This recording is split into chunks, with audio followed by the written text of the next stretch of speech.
अत्याचार एक ऐसा विषय रहा है जिसके कारण बाबा साहब डॉक्टर अंबेडकर ने बताया कि ये शास्त्र है, जब तक उन शास्त्रों में विश्वास खत्म नहीं होगा तब तक अत्याचार और जाति खत्म नहीं होगी। जाति खत्म की जाए।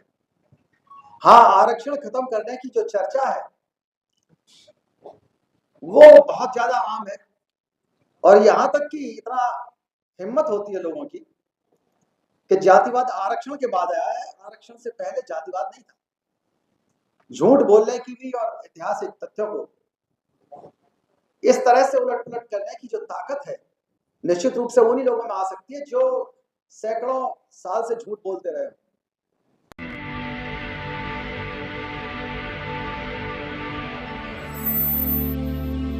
नव बुद्धाय जय हिंद के साथ बाबा साहब डॉक्टर अंबेडकर को याद करें। उनको 14 अक्टूबर दीक्षा दिवस के रूप में पूरी दुनिया में मनाया जाता है। उसकी हम बधाई देते हैं, लेकिन क्योंकि हमारे सुर इस समय थोड़ा दबे हुए हैं और जो घटना आईजी साहब के साथ हुई उसको आत्महत्या कहना तो निश्चित रूप से ये एक षड्यंत्रकारी हत्या है सही मायने में, और किसी आदमी को इतना मजबूर कर दिया जाए कि वो अपना जीवन समाप्त कर ले तो निश्चित रूप से कहीं ना कहीं हमारे समाज को अपना आत्मावलोकन करना पड़ेगा। मंच पर विराजमान अध्यक्ष महोदय कथेरिया साहब, गौतम जी, कुलदीप जी, अन्य अतिथिगण,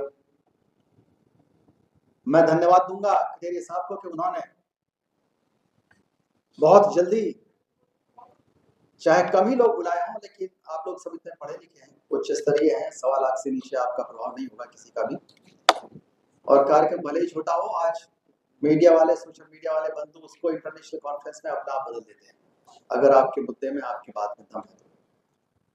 अत्याचार एक ऐसा विषय रहा है जिसके कारण बाबा साहब डॉक्टर अंबेडकर ने बताया कि ये शास्त्र है, जब तक उन शास्त्रों में विश्वास खत्म नहीं होगा तब तक अत्याचार और जाति खत्म नहीं होगी। आज तक जाति खत्म करने के लिए बाबा साहब डॉक्टर अंबेडकर ने तो अनटचेबिलिटी खत्म करने के लिए आर्टिकल लिख दिया, लेकिन इस देश के किसी भी सांसद ने एनाइलेशन ऑफ कास्ट एक्ट बनाने के लिए कोई प्रस्ताव नहीं रखा कि जाति खत्म की जाए। हाँ, आरक्षण खत्म करने की जो चर्चा है वो बहुत ज्यादा आम है और यहां तक कि इतना हिम्मत होती है लोगों की कि जातिवाद आरक्षण के बाद आया है, आरक्षण से पहले जातिवाद नहीं था। झूठ बोलने की भी और ऐतिहासिक तथ्यों को इस तरह से उलट पुलट करने की जो ताकत है निश्चित रूप से उन्हीं लोगों में आ सकती है जो सैकड़ों साल से झूठ बोलते रहे। झूठ बोलना, ठगी, अंधविश्वास जिनका ठेका हो। बाबा साहब डॉक्टर अंबेडकर ने इन अत्याचारों के कारण ही बुद्ध का मार्ग अपनाया था और आज अत्याचार एकदम से, कुछ अत्याचार के ऐसे रूप थे जो खत्म हो चुके थे, गैंगरेप, पेशाब पिलाना, इस तरह की गंदी हरकतें, ये सब काफी बंद हो गई थी, इंडिविजुअल झगड़े होने शुरू हो गए थे। लेकिन पिछले कुछ समय से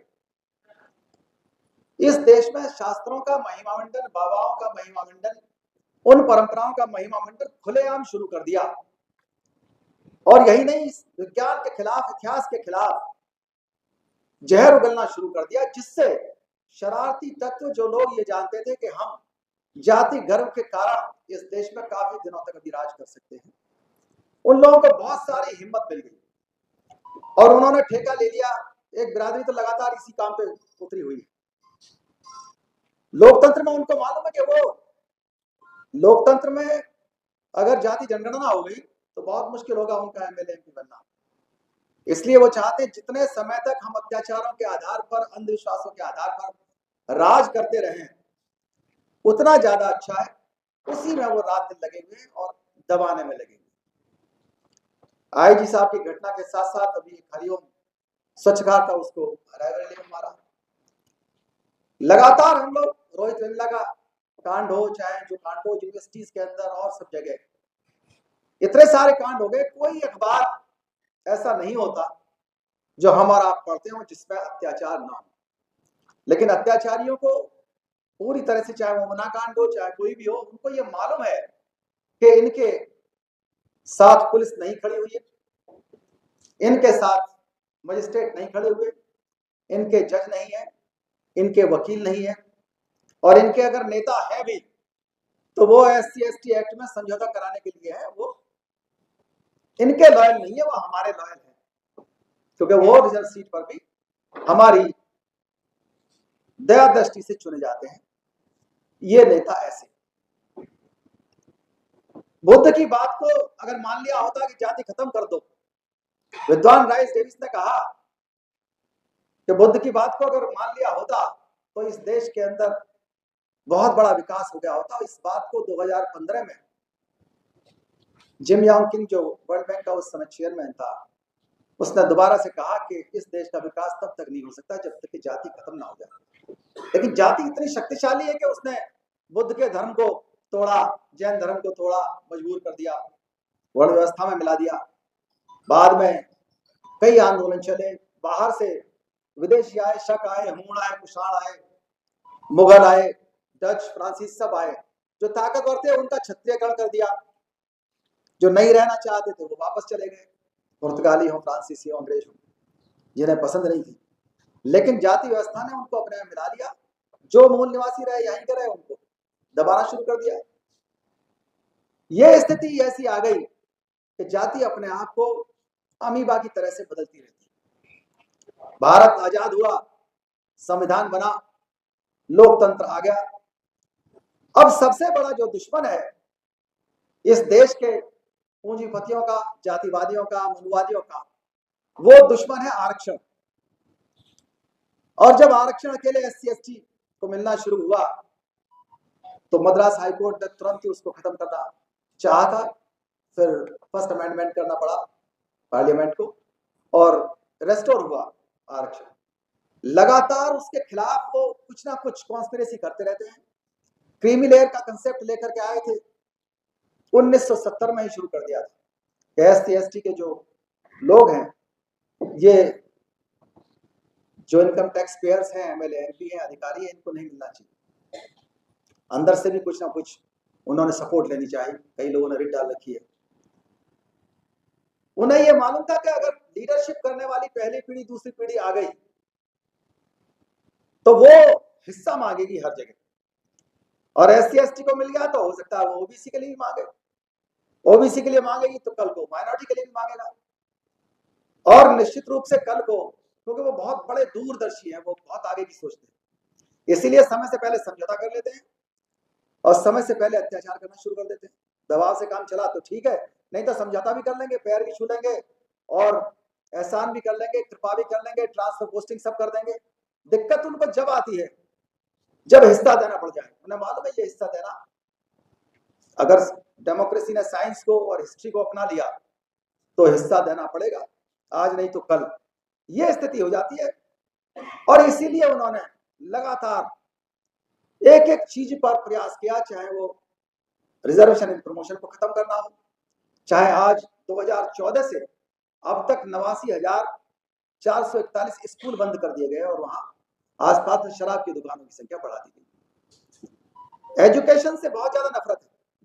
और जब देखने लगे नई शिक्षा नीति में प्रयास किया गया कि अंग्रेजी को कम तरजीह दी जाए, क्योंकि अंग्रेजी जो है वो आएगी तो इनके लोग सुप्रीम कोर्ट के जज भी बनेंगे, हाई कोर्ट जज भी बनेंगे, और वो मांगेंगे हमको एम्बेसडर भी बनाओ, गवर्नर भी बनाओ, बड़े बड़े पदों पर बनाओ, टॉप भी करेंगे वो सिविल सर्विस में। उन्होंने ये प्रयास किया कि किसी भी तरह से जो एजुकेशन का सेक्टर उसको लिमिटेड रखो, उतना ही पढ़ाओ और क्वालिटी की एजुकेशन बिल्कुल भी मत दो, अंग्रेजी एजुकेशन ना दो। स्टेम एजुकेशन जो पूरी दुनिया के अंदर दी जाती है, science, technology, English, engineering, mathematics, law, ये एजुकेशन इनको ना मिले और उससे ज्यादा इनको क्या चीजें दी जाए। अगर इनको कोई ट्रेडिशनल इनके घर में जो काम होता रहा है, कुम्हार का, चमार का, स्वच्छकार का, तो इनको 2-2 लाख रुपए दे दो ट्रेनिंग में। ट्रेनिंग तो लेंगे या नहीं लेंगे, लेकिन हाँ इनको अपने पिताजी की औकात पता पड़ जाएगी कि हमारे दादा क्या थे, हमारे पिताजी क्या थे। फ्रीडम का जो इंडेक्स है वो लगातार कम होता जा रहा है, 150 के आसपास पहुंच गया। महिलाओं की स्थिति ऐसी है कि दुनिया में इतनी ज्यादा खतरनाक स्थिति, जो इंडेक्स है रैंक इंडिया का, वो बहुत नीचे आ गया। उस पर पूरा राइट विंग टेररिज्म पूरी दुनिया के अंदर जो फैला हुआ है, उसका असर सबसे ज्यादा भारत में ही देखने को पड़ता है। और उस राइट विंग एक्सट्रीमिज्म के जो एजेंट्स हैं वो लगातार काम कर रहे हैं। बहुत सारे बाबा देखे होंगे आपने रील में, अनदेखा भी हो तब भी 2-4 बाबाओं की रील देखने को मिल जाती है। एक बाबा ने कहा कि जानते हो 15 अगस्त को क्यों भारत आजाद हुआ था? देखी होगी आप लोगों ने रील, और कहानी सुनाई। वहां हजारों लोग बैठे हुए, वो पल्स देखते हैं कि कितने मूर्ख हैं। कभी कैलेंडर को दूध पिला के देखते हैं और कभी इस तरह की कहानी सुना के देखते हैं, कितनी ताली बजती है। तो उन्हें लगता है अपने राजनीतिक आकाओं को बता देते हैं कि अभी हैं मूर्ख बने हुए हैं, चिंता ना करो। उन्होंने कहानी सुनाई कि जब 1 अगस्त मुनि ने यह काम किया था कि पूरे समुद्र को पी लिया था, इतने ताकतवर थे अंडे बचाने के लिए। जीव जंतु कितने मारे गए वो छोड़िए, लेकिन अब जब 1 अगस्त इतने पावरफुल थे, तो जब 15 अगस्त आने वाली है तो वो छोड़ के भाग गए। इससे ज्यादा मूर्खतापूर्ण कोई कहानी कोई बाबा नहीं सुना सकता। वो बहुत चालाक है, ऐसा नहीं चालाक ना, चालाक है, वो पल्स देख रहे हैं और उस पर उन्होंने तालियां बजवा ली। तो ऐसा ताली बजाने वाला समाज निश्चित रूप से वो पता नहीं कब तक गुलाम रहेगा, ये नहीं कहा जा सकता। तो ये पूरी तरह से राइट विंग एक्सट्रीमिज्म के एजेंट जो बने हुए हैं, वो चाहे कोई भी हो, वो चाहे नौकरी में हो, चाहे जुडिशरी में हो, चाहे वो आर्मी में हो, हर जगह वो कहीं ना कहीं अपना काम करते रहते हैं। सैमुअल पी हंटिंगटन एक पॉलिटिकल साइंटिस्ट हुए, उन्होंने किताब लिखी थी क्लैश ऑफ सिविलाइजेशन 93 में, और उन्होंने बताया कि अब जो लड़ाइयां होंगी वो कोई ऐसा नहीं है कैपिटलिस्ट में और कम्युनिस्ट में होंगी, सिविलाइजेशन के लड़ाइयां होंगी। सिविलाइजेशन की लड़ाई, कहीं हिंदुज्म सर उठाएगा, कहीं क्रिश्चियनिटी सर उठाएगी, कहीं इस्लाम उठाएगा, और वो आपस में क्लैश करेंगे। इस क्लैश को रोकने का जो इलाज है दुनिया के अंदर, निश्चित रूप से पंचशील सिद्धांत ही बचते हैं। और जो यूएनओ महामानव बुद्ध के बताए हुए रास्ते पर चलता है, universal declaration of human rights charter भी है, और उसने जो 2030 तक बनाए हैं सस्टेनेबल डेवलपमेंट गोल्स, उसमें भी मिलाया है। पूरी दुनिया के अंदर एक सोच डेवलप हुई है कि हाँ, राइट विंग एक्सट्रीमिज्म से पूरी दुनिया को खत्म करने का, और ऐसे देशों में जो डेवलपिंग कंट्री है उनको खत्म करने का, उन पर कब्जा करने का पूरा इरादा है। वहां के जो पूंजीपति हैं, जो सामंतवादी हैं, और जो वहां की पुरानी व्यवस्था में विश्वास करते हैं, वो इमिग्रेंट्स के खिलाफ जाएंगे, माइनॉरिटी के खिलाफ जाएंगे, उनका यही काम रहता है। बाबा साहब को सब मालूम था। ग्रामर ऑफ एनार्की जो स्पीच थी बाबा साहब की, उसमें बहुत सारे बिंदु उन्होंने डाले, और उसमें शर्त दी खासतौर से कि लोकतंत्र कैसे सफल होगा। जो नायक पूजा है, इससे बहुत बड़ा खतरा है, पहले भी था और हमेशा रहा है, चाहे राजतंत्र रहा हो चाहे अब रहा हो। तो लोकतंत्र को इस नायक पूजा से बचना चाहिए। किसी भी महान आदमी के पैरों के नीचे हमको अपनी आजादी नहीं डालनी है, वो चाहे हमारे घर का हो, चाहे बिरादरी का हो, चाहे धर्म का हो, चाहे देश का हो। अगर ऐसा होता है तो निश्चित रूप से इतना कृतज्ञ किसी को भी नहीं होना चाहिए। साफ लिखा है, किसी महिला को, किसी का भी इतना कृतज्ञ नहीं होना चाहिए कि वो अपना चरित्र सौंप दे।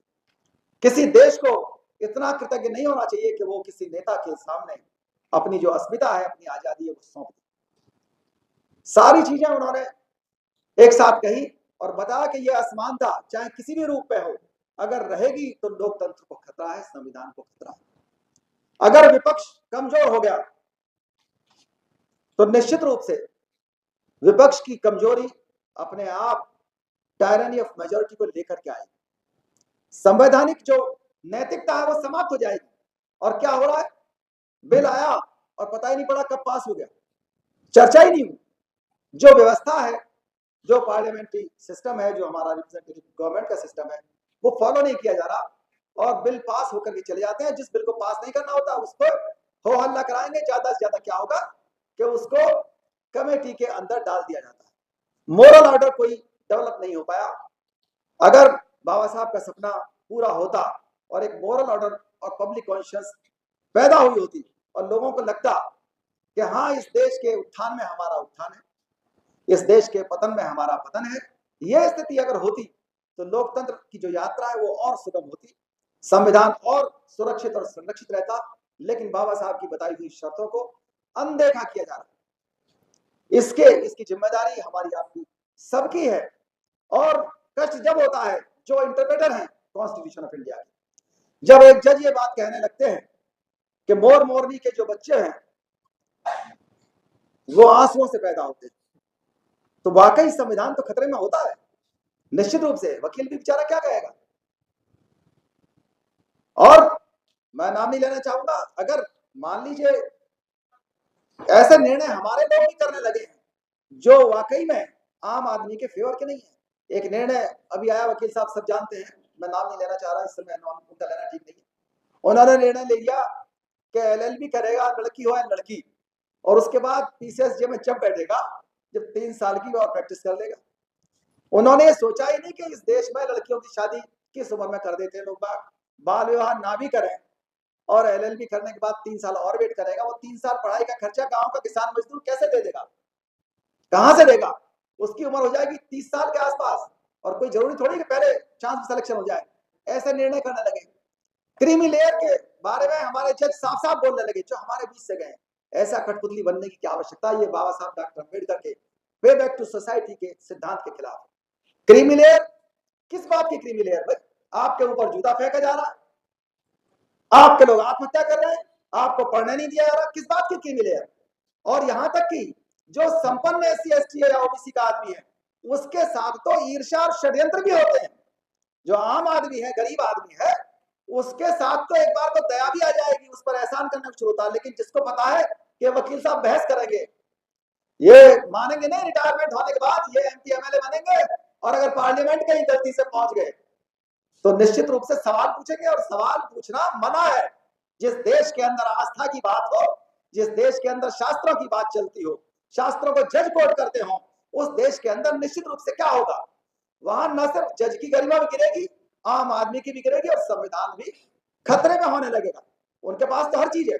बहुजन एकता होने लगी थी अच्छी खासी, लेकिन बहुजन एकता को तोड़ने के लिए वो एक कंसेप्ट लेकर के आए कि OBC के अंदर क्रीमी लेयर शुरू कर दिया। मान्यवर जी ने बहुत प्रयास किया और बहुजन एकता आई, और राजनीतिक रूप से लोग आगे इकट्ठे होने लगे। कहीं ना कहीं ऐसा ना हो कल को सरकार बन जाए, तो उन्होंने बहुत पहले जो 85 और 90 की बात कर रहे थे, उन्होंने कहा OBC को हम 85 नहीं रहने देंगे।